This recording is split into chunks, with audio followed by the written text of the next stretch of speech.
Assalamualaikum warahmatullahi wabarakatuh. Di video kali ini saya akan mempresentasikan tentang implementasi Pancasila dalam pembuatan kebijakan negara dalam bidang politik, ekonomi, sosial budaya, dan pertahanan dan keamanan. Perkenalkan, nama saya Jovita Yumna Kultum, saya dari Prodi Fisika dengan NIM 210604110024.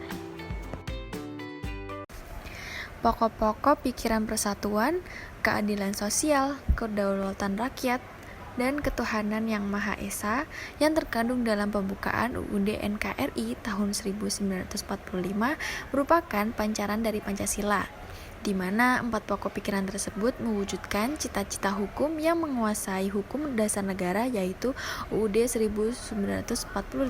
Penjabaran keempat pokok pikiran pembukaan ke dalam pasal-pasal Undang-Undang Dasar Negara Republik Indonesia pada tahun 1945 mencakup keempat aspek kehidupan bernegara, diantaranya implementasi Pancasila dalam pembuatan kebijakan dalam bidang politik.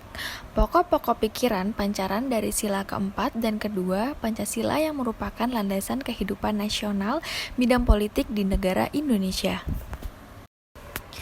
Yang pertama, pasal 26 ayat 1. Dengan bunyi, siapa-siapa saja yang dapat menjadi warga negara Republik Indonesia. Indonesia tidak hanya ditinggali oleh warga negara Indonesia, melainkan banyak orang yang berkebangsaan negara lain yang bertempat tinggal di Indonesia yang mengakui Indonesia sebagai tanah airnya dan bersikap setia kepada negara Republik Indonesia yang telah disahkan oleh undang-undang sebagai warga negara Republik Indonesia. Yang kedua, pasal 26 ayat 2 menyatakan bahwa penduduk ialah warga negara Indonesia dan orang asing yang bertempat tinggal di Indonesia. Berbeda dengan warga negara Republik Indonesia yang secara sah menjadi warga negara rakyat Indonesia. Adapun syarat-syarat menjadi warga negara dan penduduk Indonesia yang dinyatakan di dalam pasal 29 ayat 3.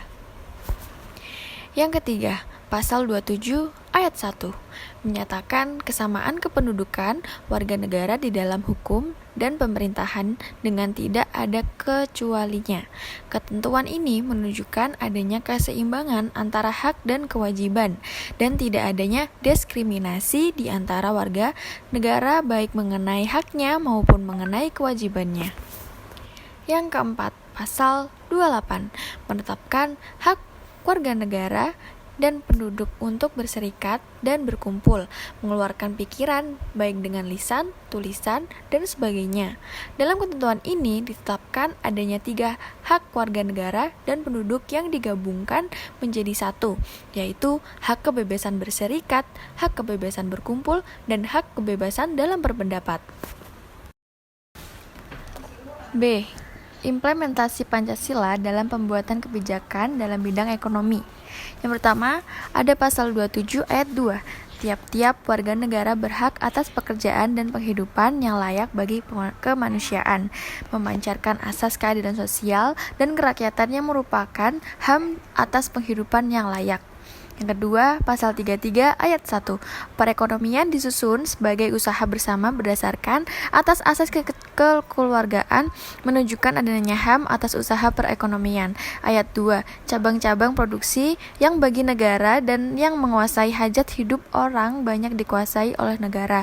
Adanya HAM atas kesejahteraan sosial. Ayat 3. Bumi, air, dan kekayaan alam yang terkandung di dalamnya dikuasai oleh negara dan dipergunakan untuk sebesar-besarnya kemakmuran rakyat. Yang ketiga, pasal 34 ayat 1. Fakir miskin dan anak-anak yang terlantar dipelihara oleh negara. Ayat 2. Negara mengembangkan sistem jaminan sosialita bagi seluruh rakyat dan memberdayakan masyarakat yang lemah dan tidak mampu sesuai dengan martabat kemanusiaan, menegaskan HAM atas jaminan sosial.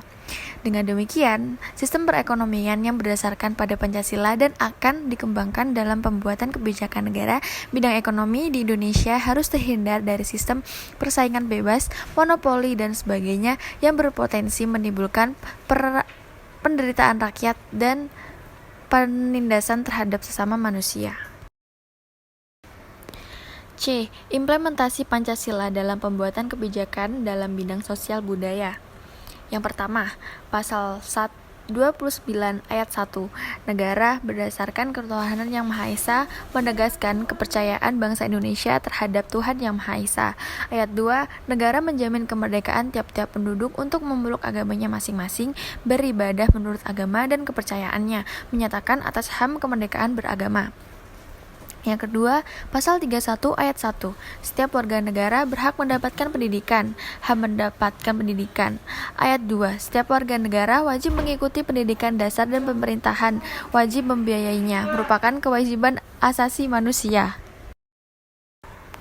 Yang ketiga, pasal 32 ayat 1. Negara memajukan kebudayaan nasional kebudayaan Indonesia di tengah peradaban dunia dengan menjamin kebebasan masyarakat dalam memelihara dan mengembangkan nilai-nilai budayanya, menegaskan nilai-nilai budaya merupakan HAM. Ayat 2. Menghormati dan memelihara budaya daerah sebagai kekayaan nasional. Dengan demikian, Pancasila dapat menjadi arah bagi kebijakan negara dalam mengembangkan bidang kehidupan sosial Indonesia yang beradab, yang harus dilakukan dengan mengangkat nilai-nilai yang dimiliki bangsa Indonesia, yaitu Pancasila.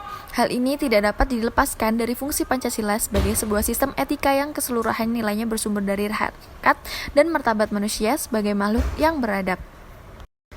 D. Implementasi Pancasila dalam pembuatan kebijakan dalam bidang pertahanan dan keamanan nasional. 1. Pasal 27 ayat 3. Setiap warga negara berhak dan wajib ikut serta dalam pembelaan negara. Turut serta dalam bela negara dalam satu sisi merupakan HAM dan sisi lain merupakan kewajiban asasi manusia. 2. Pasal 30 ayat 1. Hak dan kewajiban setiap negara ikut serta dalam usaha pertahanan dan keamanan negara. Menunjukkan usaha pertahanan dan keamanan negara adalah hak kewajiban hak asasi manusia. Ayat 2. Usaha pertahanan dan keamanan negara dilaksanakan melalui sistem pertahanan dan keamanan rakyat semesta dilakukan oleh TNI dan Kepolisian NRI sebagai komponen utama dan rakyat sebagai komponen pendukung.